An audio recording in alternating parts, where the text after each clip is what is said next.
Everyone, मैं शिवांग आप सभी का स्वागत करता हूं आपके अपने चैनल डिकोडर्स पे। और ये बीएससी फर्स्ट ईयर का सी लैंग्वेज का डे 3 का वीडियो है। ये लास्ट डेमो वीडियो है जो कि अब हमारे यूट्यूब चैनल पे जाएगा। इसके बाद के सारे वीडियोस हमारे ऐप पे जाएंगे। पर डे 3 वीडियोस जाएंगे। हो सकता है कभी थोड़ा इधर उधर डिले हो जाए, तो मान लीजिए आपका अगर 20 तारीख से पेपर है तो आपको 15 तारीख तक आपका पूरा क्रैश कोर्स कंप्लीट आपको ऐप पे मिल जाएगा।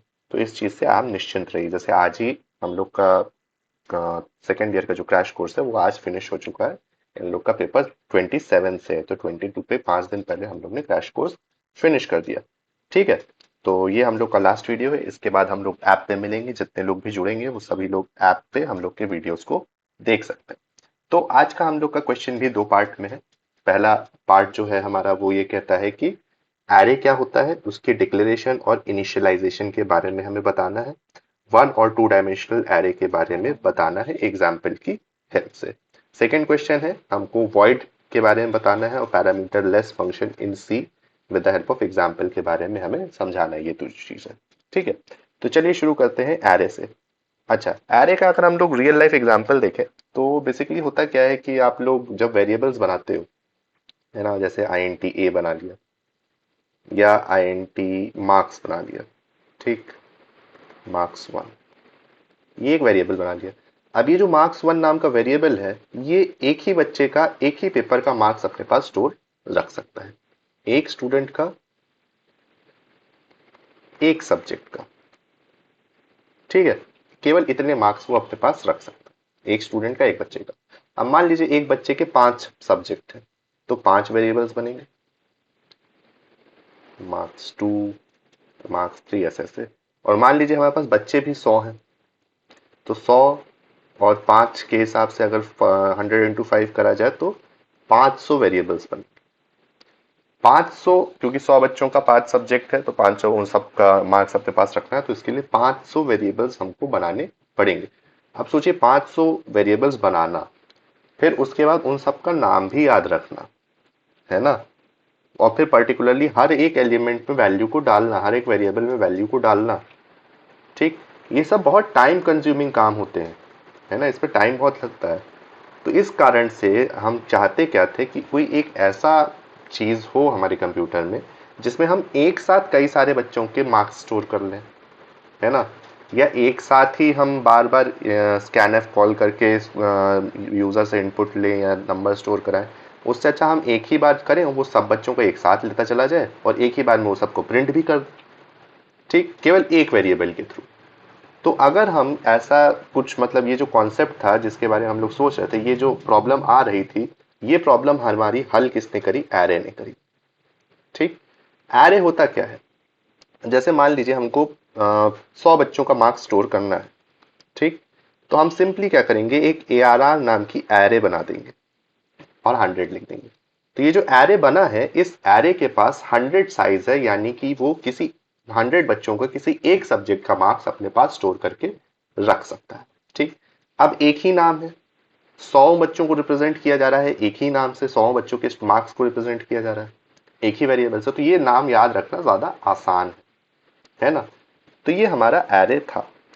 अब इसके बाद हम लोग थोड़ा सा जानते हैं कि एरे होता क्या है। एरे हमारा बेसिकली होता है डिराइव्ड डेटा टाइप।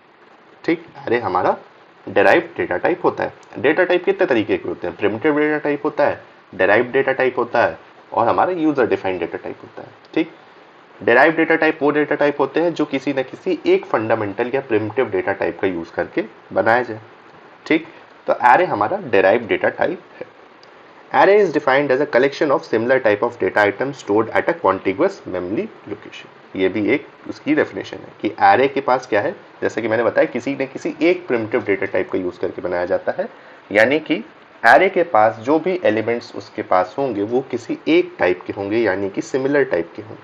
ठीक। और ये सब कॉन्टिग्यूअस मेमोरी एलोकेशन पे स्टोर होंगे, यानी कि ये हमारी अगर मेमोरी है तो एक के बाद एक के बाद एक हमारा स्टोर होते चले जाएंगे। जैसे 1 2 3 4 5 6 7 8 9 ऐसे हमारे एलिमेंट स्टोर होते चले जाएंगे लगातार, बिना किसी स्पेसिंग के।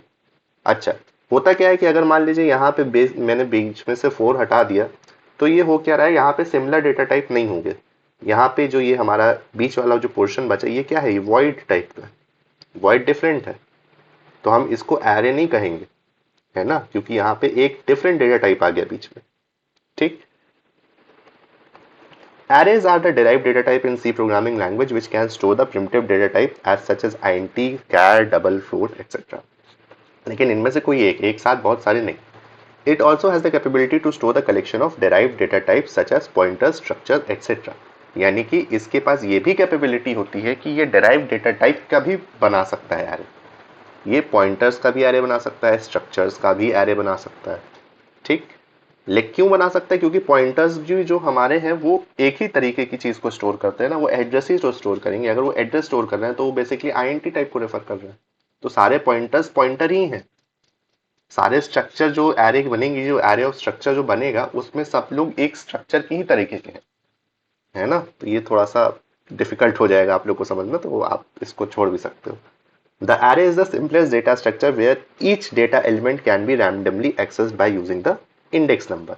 अब array के साथ क्या है, array जब हम लोग बनाते हैं, मान लीजिए ये हमने array बनाया, तो हर एक जो array बनती है, मान लीजिए ARR नाम का ये array है, ARR। ठीक। ARR जो है बेसिकली ये हमारा होता है इंटरनल पॉइंटर 100। पॉइंटर क्या करता है, पॉइंटर एक ऐसा वेरिएबल होता है जो अपने पास किसी दूसरी मेमोरी लोकेशन का या किसी वेरिएबल का एड्रेस अपने पास स्टोर रखता है। तो ARR हमारा इंटरनल पॉइंटर है जो कि एक एरे का एड्रेस अपने पास, पहले ब्लॉक के एड्रेस को अपने पास रखता है। ठीक, पहले ब्लॉक का एड्रेस ये हो गया। अब यहाँ पे हमारे पास ये मेमोरी एड्रेसेस है। ठीक, ये हमारे पास एड्रेसेस, हर मेमोरी का कुछ ना कुछ एड्रेस होता है, तो ये हमारा एड्रेस हो गया। इसी के साथ साथ हर मेमोरी ब्लॉक को एक इंडेक्स वैल्यू दे दी जाती है। ठीक। तो अगर हम कह रहे हैं ARR का सेकेंड लोकेशन, तो इसका मतलब है हम इस मेमोरी एड्रेस की बात कर रहे हैं। ठीक। इस मेमोरी एड्रेस में फॉर एग्जांपल हमने डाल दिया 22 वैल्यू है, तो अगर हम इसको प्रिंट कराना चाहें तो प्रिंट कराएंगे तो हमको 22 मिलेगा, है ना। तो ये हमारा इंडेक्स है, नीचे एड्रेस है। ARR जो है वो हमारा एक तरीके का इंटरनल पॉइंटर है, और ये हमारा पूरा पोर्शन क्या है, ये एक मेमोरी का हमारा पोर्शन, हमारी मेमोरी। ठीक। इसके बाद अगर हम चाहते हैं डायरेक्टली एक्सेस करना, तो हम लोग इंडेक्स का यूज कर सकते हैं डायरेक्टली मेमोरी को एक्सेस करने के लिए।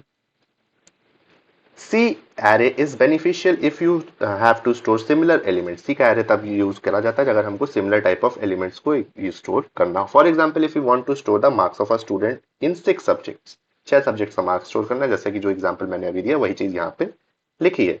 Then we don't need to define different variables for the marks in the different subject। Instead of that we can define an array which can store the marks in each subject at a contiguous memory location। By using the array we can access the elements easily। array का help से हम लोग आसानी से elements को access कर सकते हैं, क्योंकि वो कॉन्टिग्यूसली असाइंड होते हैं, एक के बाद एक होते हैं। ठीक, एक ही नाम का यूज करना पड़ता है। इंडेक्स के हेल्प से हम कर सकते हैं किसी भी एक्सेस, किसी भी एलिमेंट को access. Only a few lines of code are required to access the elements of array। छोटे छोटे लाइंस, कुछ लाइन के कोड से हम केवल एक्सेस कर सकते हैं, कुछ ही लाइन की जरूरत होती है। Properties of array। Each element of an array is of same data type and carries the same size। यानी कि अगर हम किसी भी एलिमेंट की बात करते हैं array की, तो वो सारे एलिमेंट्स जो भी होंगे array में वो सब सेम डेटा टाइप के होंगे, और वो सब क्योंकि सेम डेटा टाइप के हैं तो ऑब्वियस सी बात है वो सब सेम साइज के भी होंगे। अगर आईएनटी करते हैं तो हर मेमोरी ब्लॉक हमारा यहाँ पे 4 बाइट का साइज लेगा। यानी कि पहला मेमोरी एड्रेस अगर 100 पे है तो उसके बाद 104, फिर 108, फिर 1112 पे आएगा, क्योंकि एक मेमोरी ब्लॉक जो है हमारा वो 4 ब्लॉक ऑफ मेमोरी को ले रहा है। क्यों? क्योंकि वो आईएनटी टाइप के डेटा को अपने पास रख रहा है। 4 बाइट है ना, तो 100 के बाद 104। ठीक। Elements of array are stored at a contiguous memory location where the first element is stored at the smallest memory location। जैसे कि 100 है, 100 पे ये है, उसके बाद सारे हमारे बढ़ते चले जाएंगे। अच्छा, एक चीज और, पहले ब्लॉक को हम बेस, इसके पहले ब्लॉक के एड्रेस को हम बेस एड्रेस भी कहते हैं, बेस एड्रेस। ठीक। Elements of the array can be randomly accessed since we can calculate the address of each element of the array with the given base address and size of the data element। हम randomly किसी भी element को यहाँ पे access कर सकते हैं क्योंकि हमको बेस एड्रेस पता होता है और हमको साइज भी पता है कि एक ब्लॉक कितना साइज ले रहा है।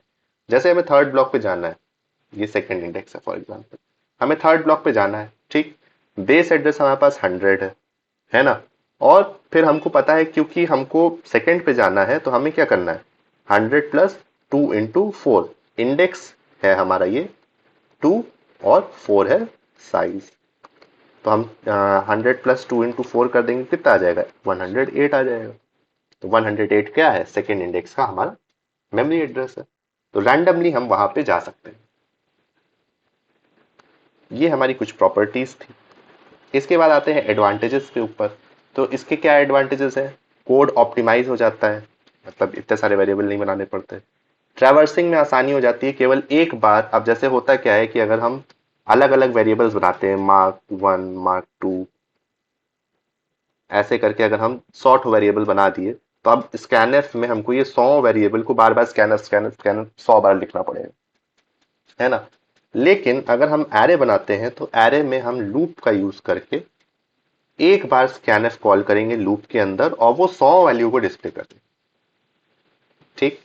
ईज ऑफ सॉर्टिंग, हम एरे के एलिमेंट्स को सॉर्ट कर सकते हैं असेंडिंग ऑर्डर में, डिसेंडिंग ऑर्डर में, ठीक। रैंडमली चीजों को एक्सेस कर सकते हैं, किसी भी एलिमेंट को हम रैंडमली एक्सेस कर सकते हैं, ठीक। एक ही इसका डिसएडवांटेज है कि ये हमारा फिक्स साइज का होता है, इसका साइज जो होता है वो हमारा फिक्स होता है, इसको हम बाद में चेंज नहीं कर सकते। मान लीजिए हमारे कॉलेज में 100 स्टूडेंट्स हैं, तो अगर बाद में कोई देर से आता है तो अगर हम चाहें कि एक स्टूडेंट का जगह और ऐड कर दें या 101 साइज कर दें तो वो पॉसिबल नहीं होता।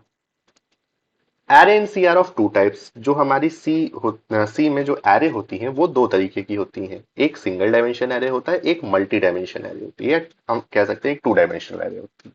हम लोग को ये दोनों चीजें पढ़नी है, ठीक।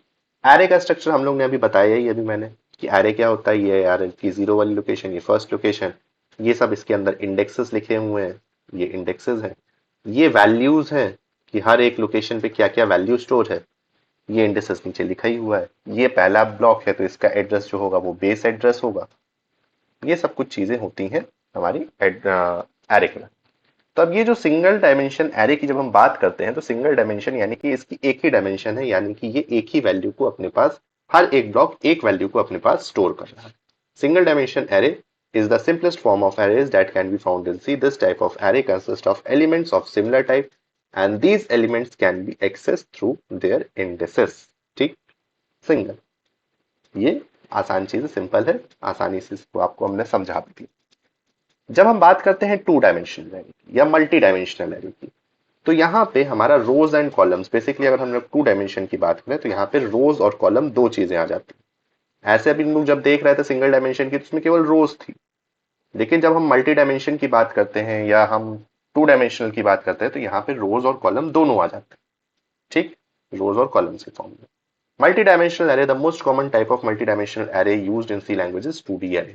However, the number of dimensions can be more than 2 depending upon the compiler of the user system. यानी कि यहाँ पे 2 से ज्यादा dimensions भी हम लोग चाहें तो बना सकते हैं। These arrays consist of the elements are array themselves, यानी कि array की array कहा जाता है ना। जब 2 डायमेंशनल array हम लोग बनाते हैं तो ये कुछ इस तरीके की होती है। अभी जब हम लोग ने जब 1 डायमेंशनल एरे की बात करी तो 1 डायमेंशनल एरे बेसिकली क्या होता है, ए आर आर एक ब्लॉक है, ये एक सिंगल डायमेंशन को पॉइंट कर रहा है, ये हमारा 1 डायमेंशनल एरे। अब जब 2 डायमेंशनल एरे की बात करते हैं तो 2 डायमेंशनल एरे हमारे में भी एक ब्लॉक होता है ए आर आर नाम का, इसके पास एक एरे होती है, ठीक। अब इस हर एक एलिमेंट की जो हर एक एलिमेंट है यहाँ पे वो किस तरीके का है, वो ये वाला ए आर आर जो था ना, इंटरनल पॉइंटर, यहाँ 1 कर देते हैं। ये सारे जो हमारे हैं, ये सारे जो एलिमेंट्स हैं, ये सब इंटरनल पॉइंटर टाइप के होते हैं। इंटरनल पॉइंटर टाइप के क्यों होते हैं, क्योंकि ये सारे ब्लॉक्स जो हैं हमारे, ये अलग अलग एरेस को पॉइंट करेंगे। मान लीजिए 2 साइज की, ये 4 ही मान लीजिए,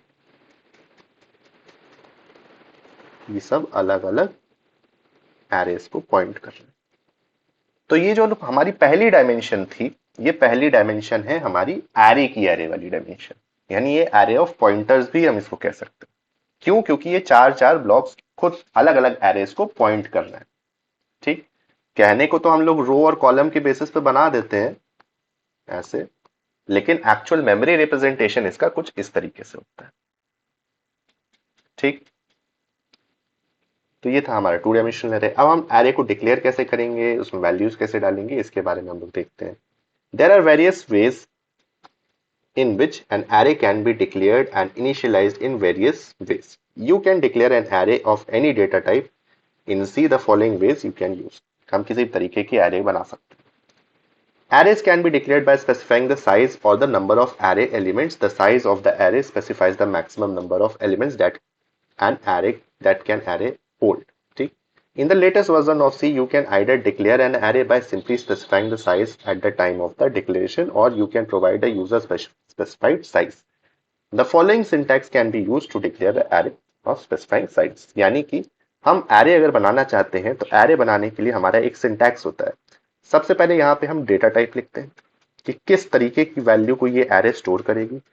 फिर array नेम लिखेंगे, ये array नेम आ गया।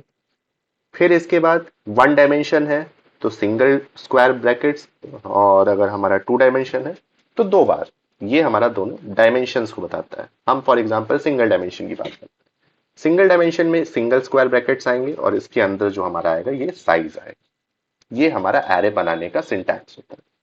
ठीक, when an array is declared without allocating any value, then it stores the garbage value. If you access any uninitialized array value, then just like any uninitialized variable, it will give you the garbage value. चलिए, ये तो खैर बात की बात होगी। पहले हम लोग एरे बना तो ले, है ना। देखिए डिक्लेयरिंग कैसे डिक्लेयर किया गया, ये देखिए। पहले डेटा टाइप आईएनटी टाइप की वैल्यू को स्टोर कराना है, फिर एरे नेम, फिर उसके बाद साइज। कैर के साथ भी वही सेम चीज। अब हम चाहे तो कुछ इस तरीके से भी कर सकते हैं, साइज इक्वल्स टू 20 दे दिया और फिर साइज को यहाँ पे एज अ वेरिएबल हम एरे में साइज के तौर पे डाल सकते हैं। एक चीज तो ये हो गई।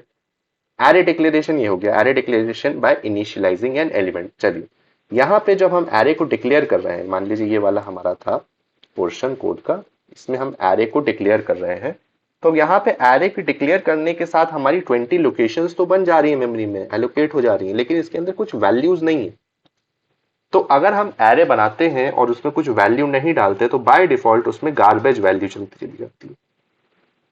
फिर बाद में हमें इसको चेंज करना पड़ता है। ठीक, बाद में हम इसको चेंज करते हैं। तो ये हमारा एरे जब हम इनिशियलाइज नहीं करते तब का केस होता है। मान लीजिए हम लोग ने एरे को इनिशियलाइज कर दिया। ठीक, and array can be initialize at the time of its declaration, यानी डिक्लेरेशन के टाइम पे भी हम एरे को इनिशियलाइज कर सकते हैं। In this method of array declaration, the compiler will allocate an array of size equal to number of the array elements. The following syntax can be used. ये देखिए int। अब देखिए हम लोग चाहे तो अपनी array को इस तरीके से भी इनिशियलाइज कर सकते हैं। ठीक, अभी आपने देखा कि हम लोग ने गार्बेज वैल्यू डाल रहे थे, अगर हम उसमें कोई वैल्यू नहीं दे रहे थे array में स्टोर होने के लिए तो वहां गार्बेज वैल्यू चली जा रही थी। लेकिन अगर हम चाहते हैं तो हम डायरेक्टली डिक्लेयर करते समय भी array में एलिमेंट्स डाल सकते हैं। देखिए यहाँ पे ये एलिमेंट्स डाले गए।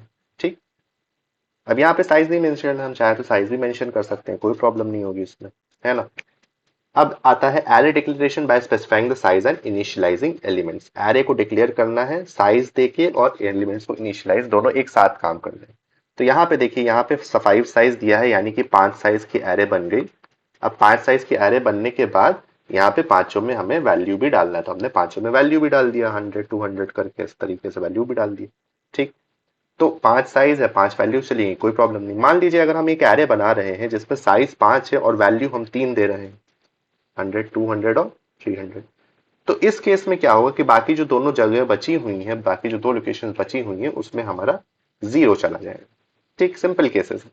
अगर कुछ नहीं होता तो सब में गार्बेज वैल्यू चला जाता। एरे के एक दो एलिमेंट्स अगर प्रेजेंट है तो बाकियों पे जो अगर हम असाइन नहीं कर रहे तो वो बाकियों पे 0 को असाइन कर देगा।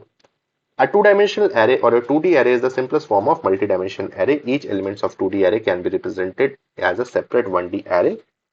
A 2D array contains certain number of rows and columns, and the total number of array elements can be found by multiplying the number of rows and columns. यानी कि इसमें यहाँ पे ये कहना चाह रहा है कि 2D एरे और कुछ नहीं, केवल 1D एरे का एक्सटेंशन है। यानी कि 1D एरे के अंदर जो हमारे लोकेशंस थे, उस वो हर लोकेशन एक अलग अलग एरे को पॉइंट कर रही है। जैसे कि मैंने अभी आपको समझाया ना, यहाँ पे ये लोकेशन है, ये इसकी सबकी अलग अलग एरे बनी है, ये अलग अलग एरे, ये हमारी 2 डायमेंशनल एरे हो गई। ठीक, इसको हम लोग रोज और कॉलम्स के टर्म्स में भी रिप्रेजेंट कर सकते हैं। जब हम एरे बना रहे हैं और एरे का साइज हम लोग ने कुछ इस तरीके से दिया है 2 और 3, तो इसका मतलब हम लोग ये कहते हैं कि अगर हमको एरे का साइज निकालना है तो ये इन दोनों को अगर हम इंटू कर दें तो 2 × 3 6 होता है, तो इससे हमको एरे का साइज मिल जाएगा। A matrix is said to be a square matrix when the number of rows is equal to the number of columns. Matrix के बारे में अगर हम लोग बात करते हैं तो हमको पता होता है कि हमारे नंबर ऑफ रोज और नंबर ऑफ कॉलम्स इक्वल होते हैं स्क्वायर मैट्रिक्स में। ठीक, when the number of rows differs from the number of columns the matrix is said to be a rectangular matrix। अगर ये दोनों रोज और कॉलम्स इक्वल नहीं होते हैं तो वो हमारी मैट्रिक्स जो बनती है वो हमारी रेक्टेंगुलर मैट्रिक्स होती है। Processing a 2D array requires a nested loop। अब जब हम सिंगल डायमेंशन एरे को एक्सेस करना या उसमें एलिमेंट डालने की बात करते हैं तो उसमें केवल एक लूप की जरूरत होती है। लेकिन यहाँ 2D एरे है, तो अगर हम 2D एरे में कुछ भी इंसर्ट कर रहे हैं, कोई भी चीजें स्कैन करवा रहे हैं यानी इनपुट दे रहे हैं या प्रिंट करा रहे हैं एरे को, तो यहाँ पे दो लूप्स की जरूरत होगी क्योंकि ये 2D एरे है। The outer loop signifies the number of रोज। दो लूप होंगे, जो पहला लूप होगा वो रोज को सिग्निफाई करेगा और जो नेक्स्ट होगा वो हमारे कॉलम्स को सिग्निफाई करेगा। However, the significance of the outer and inner loops can be interchanged depending on whether the user wants the row order matrix or column order matrix। हम चाहें तो दोनों को चेंज भी कर सकते हैं। 2D एरे को हम कैसे बनाएंगे? 2D एरे बनाने में कोई प्रॉब्लम नहीं, बस यहाँ पे दो स्क्वायर ब्रैकेट्स लग जाते हैं, एक नंबर ऑफ रोज के लिए, एक नंबर ऑफ कॉलम्स के लिए। बाकी सब चीजें मैंने आपको बता ही दी। ये देखिए जैसे ये बना हुआ है 5 × 10 का matrix, 3 × 3, 2 × 1। The total number of elements that the array can hold is number of rose into number of columns होता है, ये भी मैंने आपको बता ही दी। इनिशियलाइज करना 1D एरे में हम लोग ने सीख लिया। 2D एरे में इनिशियलाइजेशन थोड़ा डिफरेंट तरीके से होता है, जैसे यहाँ 3 2 है, तो यानी कि आप 3 बार अलग अलग एरे बना रहे हो। 1D एरे में हम लोग कैसे करते थे, INT ARR 3 अगर लिखा है तो यहाँ पे 1 2 और 3 होता था, यानी कि ये एक एरे होती थी। लेकिन अब यहाँ पे क्या है, यहाँ पे ये कह रहा है कि 3 मेमोरी ब्लॉक्स हैं आपके पास और तीनों मेमोरी ब्लॉक्स में आपके पास दो दो साइज की लोकेशन, दो दो लोकेशन है। तो आपको इन दोनों लोकेशंस को भरना है, तो यानी दो दो की एरे बन रही है। तो ये देखिए, ये एक एरे, ये एक एरे, ये एक एरे, 11 12 यहाँ आ जाएगा, 21 22 यहाँ आ जाएगा और 31 32 यहाँ आ जाएगा। तो ये 2D एरे बनाने का तरीका होता है। In the above example, a 1D array 3 equals to number of rows and 2 is number of columns। ये हमारे 3 number of rows हैं, 2 number of columns है। The compact way in this method, all arrays are written in the same line separated by a colon। It looks like a 1D array initialization। यहाँ पे 1D array initialization की तरह लगता है। This is way not recommended to initialize the array has less readability। यानी कि अगर हम इस तरीके से करते हैं तो वो थोड़ा सा less readable होता था। ये देखिए, इन ये हमारे इसका एग्जाम्पल है 11 12 21 22 32 31 32। अगर ऐसे लिख रहे हैं example, all array elements are written inside the single pair of braces. This type of initialization is less readable. इसमें हमको ये नहीं समझ में आ रहा कि यहाँ पे कितनी एरेज बन रही। पिछले वाले में हमको समझ में आ रहा था, लेकिन यहाँ पे हमको समझ में नहीं आ रहा, इस कारण से ये कम यूज किया जाता है। लूप्स का यूज करना एरे इनिशियलाइज करने के लिए, इसके बारे में भी हम लोग देख लेते हैं कैसे यहाँ पे यूज होता है। INT my array 2 3 INT ij। देखिए यहाँ पे 2 डायमेंशनल एरे का इनिशियलाइज करने के लिए हम लोग लूप चला रहे हैं। तो रो के लिए हमारा ये चल रहा है, कॉलम के लिए हमारा ये चल रहा है। 0 0 वाली लोकेशन पे मान लीजिए हमारी 2D एरे है जिसका साइज 2 × 2 है, ये कुछ इस तरीके से। तो 0 0 लोकेशन ये हो गई, 0 1 ये हो गई, 1 0 ये है और 1 1 ये है। तो 0 और 0, तो 0 0 लोकेशन पे आप i + j वाला एलिमेंट डाल दो, यानी 0 डाल दो। फिर ये वाला 1 हुआ और ये वाला 0 है, यानी 0 1 पे गए तो यहाँ 1 आ जाएगा, 0 + 1 0 1। ठीक, इस तरीके से इनिशियलाइज होता चला जाता है। फिर इसके बाद ऐसे ही लूप चलता चला जाएगा, यहाँ पे 1 और फिर यहाँ पे 2 आ जाएगा। तो ये सिंपल चीजें हैं। ठीक, in the above example, two for loops are used to initialize 2D array. The first loop runs 0 to the number of rows and the second loop runs from 0 to the number of columns. Points to remember while 2D array initialization. हमें कुछ चीजों को याद रखना जरूरी है 2D array जब हम बनाते हैं. The second dimension is mandatory while declaring 2D array, whereas the first dimension can be optional. Second dimensional जरूरी होता है, first dimensional optional हो सकता है, यानी आप दो ना दो वो चल जाएगा. The following example illustrates the possible mistakes that can be made while initializing the 2D array. ठीक, ये वाला तरीका वैलिड है, जैसे कि अभी हम लोग कॉम्पैक्ट वे देखा ही. ठीक, सेकेंड टेक्निक पे आते हैं. तो सेकेंड टेक्निक भी हमारी वैलिड है, जैसा कि अभी हम लोग ने ऊपर पढ़ा कि अगर हमको सेकेंड डायमेंशन देना जरूरी है तो ये भी हमारी वैलिड टेक्निक है. इधर आते हैं तो ये हमारी इनवैलिड है क्योंकि इसमें दोनों डायमेंशन नहीं दी गई है ना. और फोर्थ वाला भी हमारा इनवैलिड है क्योंकि इसमें सेकेंड डायमेंशन नहीं दिया गया, फर्स्ट डायमेंशन दिया गया. ठीक, तो ये कुछ चीजें आपको याद रखना जरूरी है, आप लोग इसको याद रखना. सेकेंड क्वेश्चन जो था हमको वॉइड के बारे में समझाना था. वॉइड क्या होता है? वॉइड मतलब कुछ नहीं, वॉइड मतलब खाली स्पेस, है ना. अच्छा, जीरो भी नहीं होता वॉइड का मतलब. वॉइड मतलब कुछ नहीं, खाली, है ना. ये चीज आप ध्यान रखना. फंक्शन पैरामीटर्स मतलब फंक्शन पे हम लोग वॉइड का यूज कैसे करते हैं, क्या करते हैं, ये भी हम लोग थोड़ा समझ लेते हैं. फंक्शन क्या होता है, जहां पे भी हम पैरेंथेसिस का यूज कर रहे हैं तो मोर और लेस वो फंक्शन ही होगा कुछ सिचुएशंस को छोड़ के. जैसे कीवर्ड्स के साथ अगर इसका यूज होता है तो उसको छोड़ के. इफ नहीं है हमारा फंक्शन, स्विच नहीं है हमारा फंक्शन, क्योंकि ये स्विच और इफ हमारे कीवर्ड्स हैं, इनके साथ अगर पैरेंथेसिस का यूज हो रहा है तो वो फंक्शंस नहीं कहलाते. ठीक, अब देखिए, void functions are function which do not return any value. Void function एक ऐसे फंक्शन होते हैं जो कोई वैल्यूज को रिटर्न नहीं करते. बेसिकली जब हम लोग फंक्शन लिखते हैं तो होता है क्या, फंक्शन के पहले जब हम डेटा टाइप लिखते हैं तो वो हमारा रिटर्न टाइप बताता है कि ये फंक्शन किस तरीके की वैल्यू को रिटर्न कर रहा है. अगर हम यहाँ वॉइड लिख देते हैं तो मतलब कि ये फंक्शन हमको कोई भी चीज रिटर्न नहीं करेगा. रिटर्न कहाँ करते हैं, जहां पे फंक्शन को कॉल किया जाता है. ठीक, तो उस पोजीशन पे हमको कोई भी चीज वापस से नहीं मिलने वाली. void void sum int ab, this is a void function. Parameter less functions are functions which do not take any argument. यानी पैरामीटर जिसके पास नहीं होता. यहाँ पे ये देखिए पैरामीटर्स, अगर यहाँ हम कुछ नहीं दे रहे, खाली ब्रैकेट लगा रहे हैं, तो यानी कि वो किसी भी तरीके की आर्गुमेंट्स अपने पास नहीं लेगा. मेन फंक्शन जब उसको कॉल किया जाएगा तो वो कोई भी तरीके के आर्गुमेंट नहीं लेगा, जैसे इस तरीके से. ये भी void ही है एक तरीके से. ठीक, खाली लोकेशन मतलब void. Function may be return type functions and non-return type function. The non-return type function do not return any value to the calling function.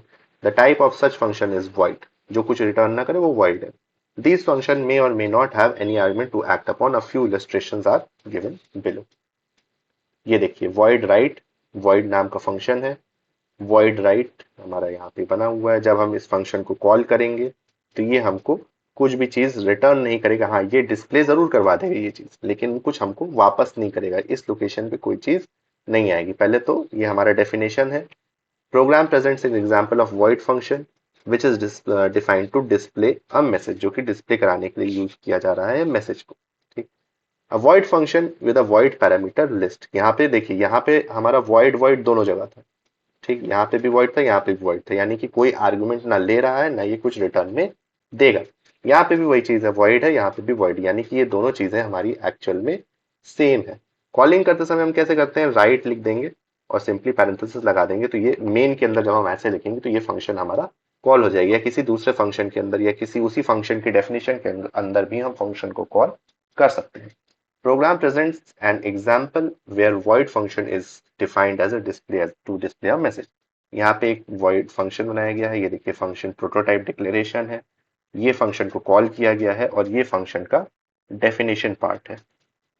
ठीक, फंक्शन जब हमने कॉल किया तो ये कंपाइलर के पास गया. कंपाइलर ने बताया कि देख के बताया कि हाँ भैया हमारे प्रोग्राम में इस फंक्शन को बनाया गया है. नीचे ढूंढा फिर कंपाइलर ने, तो कंपाइलर यहाँ से यहाँ पहुंचाया. यहाँ पे जब हम पहुंचे तो ये क्या करा, यहाँ पे ये सब चीजें डिस्प्ले करके हमको दे दिया. अब यहाँ से हमको कोई चीज इधर वापस जाती नहीं दिख रही, यानी कि जहाँ पे कॉल किया वहां पे कुछ भी चीज आप वापस नहीं करोगे. तो मतलब इसका आप वॉइड का मतलब होता है कि आप जहां पे फंक्शन को कॉल किया गया वहां पे आप कुछ रिटर्न नहीं कर. ठीक है, तो ये था हम लोग का आज का वीडियो जिसमें हम लोग ने डिस्कस किया इन सब चीजों के बारे में. So thank you for watching.